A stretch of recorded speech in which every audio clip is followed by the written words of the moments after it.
everybody, and thanks for tuning in to On the Ground with River Valley Co-op. Today I have with me Mr. Tyler Horberg. Hey, thanks for having me on here, Dylan. I'm Tyler Horberg. I'm an Agronomy Account Manager here in Osco in Illinois. Today Tyler and I are going to talk to you a little bit about residual herbicides. So Tyler, everyone might not be familiar with residual herbicides. What's the purpose behind them? The quick and dirty on a residual herbicide is essentially a herbicide you put down before a weed emerges, and it just keeps a weed from emerging or germinating.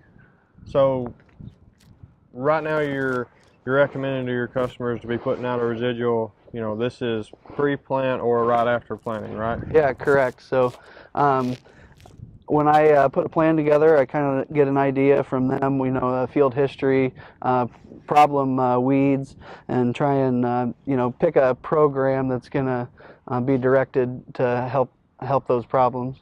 So you work with your customers, and whatever weed issues they have, you pick a residual that is going to target that weed issue and help for the long haul. Give them time to get back out there. Correct. Yeah. So the hope is when you have that first pass, it's going to hold you until you can get everything else done until the crop comes up, and you can get back out there for that second pass to use another residual herbicide, and then whatever kind of contact herbicide if you're in an extend platform, dicamba, Liberty, and then for the guys that are in a Roundup, a conventional Roundup Ready 2 platform, something that pairs well with one of those herbicides. So the idea is you're going to layer that first residual before you plant or right after, and then you're going to come back after you've got everything planted and you've got a little bit of actual growth there on your crop, and then you're going to hit everything again with a contact killer and another residual to hopefully get you on. Yep. Hopefully that second pass of residual herbicide will get us all the way through canopy, and then through the rest of the season. The hope is that they don't, a weed that doesn't emerge is the best kind. Yeah. There you go. Okay. How do you make your decision on what products to use?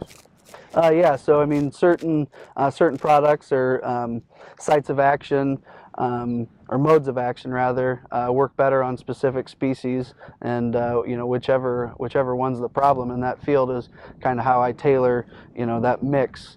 And then on the post side of things, I kind of try and keep in line with whatever supplier I went with on the first pass. Try and keep in line on the second pass as well. That way, in the case of a respray or a weed escape or something, they're going to stand behind that program. So you're using the suppliers basically as an insurance policy. Correct.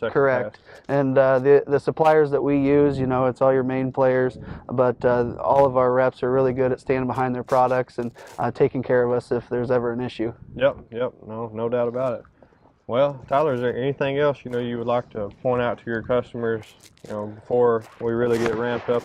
I'd say the main thing, is we really need to be proactive on this thing. Get out, spray early, spray often. If you don't see any weeds out there, that means that our program's working. We need to, like you said, layer in that next application of a residual herbicide so we don't ever see those weeds come up, because in a rescue situation, one, it's never economical, and two, normally when we're trying to rescue things, that's how we get weed resistance. Mm-hmm. So we need to stop leaning on these contact killers and hoping that it does fix our issue where we could have prevented it from the beginning. Yep, no doubt. Like you said, the best weeds, no weeds. Exactly. Well, Tyler, I really appreciate you being on today.